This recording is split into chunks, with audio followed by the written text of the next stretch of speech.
కర్నూలు జిల్లా పాణ్యం మండలం town Chenchu colony నూల్ మిల్లు కాలనీలలో టీడీపీ అధినేత శ్రీ నారా చంద్రబాబు నాయుడు ఆదేశాల మేరకు రెండవ రోజు బాబు షూరిటీ భవిష్యత్తు గ్యారంటీ కార్యక్రమం జరిపించారు. పార్టీ కార్యకర్తలు, నాయకులు ప్రజావేదిక నిర్వహించి ప్రజల సమస్యలు అడిగి తెలుసుకున్నారు.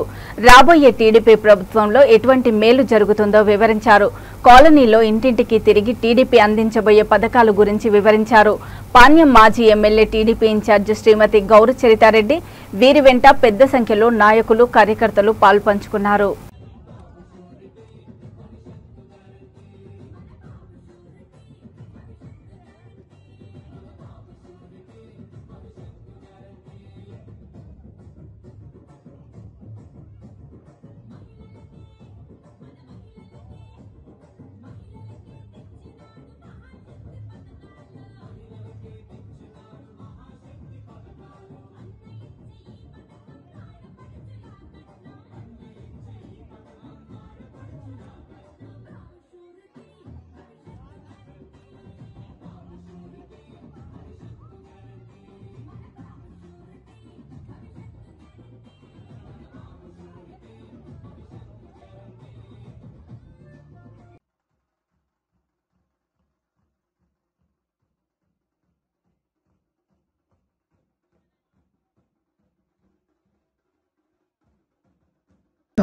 మనకు ఒక 4 నెలల్లో ఎలక్షన్లు రాబోతా ఉన్నాయి.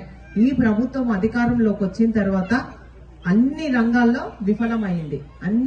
అందరూ ఈరోజు అందరు ఇబ్బందులు పడతా ఉన్నారు. మనం ఒక్కసారి అని ఆయనకు ఛాన్స్ ఇస్తే ఒక కేజీ కందిబ్యాళ్లు కొనాలంటే కూడా 200 రూపాయలు అయింది ఇప్పుడు. అలాగే మంచి నూనె అయితేనేమి, మనకి అలాగే నూనె అయితేనేమి, చక్కెర అయితేనేమి, ఏది కొనాలన్నా కానీ గతంలో కంటే ఆకాశాన్ని అంటుతా ఉన్నాయి రేట్లు. అంతేకాకుండా మన పిల్లలు, చదువుకున్న పిల్లలకు ఒక్కరికన్నా ఉద్యోగ ఉపాధి అవకాశాలు వస్తా ఉన్నాయా? అది లేదు. చూడండి, ఈ ప్రభుత్వం వచ్చిన తర్వాత రైతులకు వర్షాలు లేక ఈ సంవత్సరం మనకు వట్టి కరువు వచ్చింది. అంతగా అల్లాడిపోతా ఉన్నాం మనం.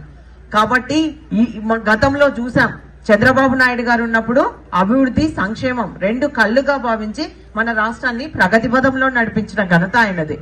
ఎన్నో సంక్షేమ పథకాలన్నీ ఈ రోజు మీకు ఈ కాలనీల రోడ్లు వచ్చినాయి, లైట్లు వచ్చినాయి, తాగడానికి నీళ్లు ఉన్నాయంటే గతంలో టీడీపీ ప్రభుత్వంలో చేసినదే. ఈ ప్రభుత్వం వచ్చిన తర్వాత మేము బటన్ నొక్కుతున్నాం. మనకు 10 రూపాయలు ఇస్తా ఉన్నారు, మన నుంచి 100 రూపాయలు లాగేసుకుంటా ఉంది ఈ ప్రభుత్వం. అన్ని రకాలుగా మనల్ని ఇబ్బందులు పెడతా ఉన్నారు. గతంలో మీరు రేషన్ డీలర్ దగ్గరికి పోతే 9 రకాల వస్తువులు వచ్చేవి. ఈ రోజు ఒక్క బియ్యం తప్ప ఏమన్నా వస్తున్నాయమ్మా? మీరే చెప్పండి. ఏమీ రావడం లేదు. అంతేకాకుండా మీరంతా పొదుపులో ఉన్నారా? అందరూ పొదుపులో ఉన్నారు కదమ్మా. పొదుపు తీసుకొని వచ్చిందే చంద్రబాబు నాయుడు గారు. మీరందరూ రోజు 1 రూపాయి కట్టుకోండి, నెలకు 30 రూపాయలు చొప్పున మీరు ఈ పొదుపు చేసుకుంటే మీ కుటుంబాలు బాగుపడతాయి. మీరు సంపాదించిన దాంట్లోనే పొదుపు చేసుకోండి అని చెప్పి ఆ రోజు మీ పిల్లల్ని చదివించుకోవచ్చు. అలాగే మీరు ఆర్థికంగా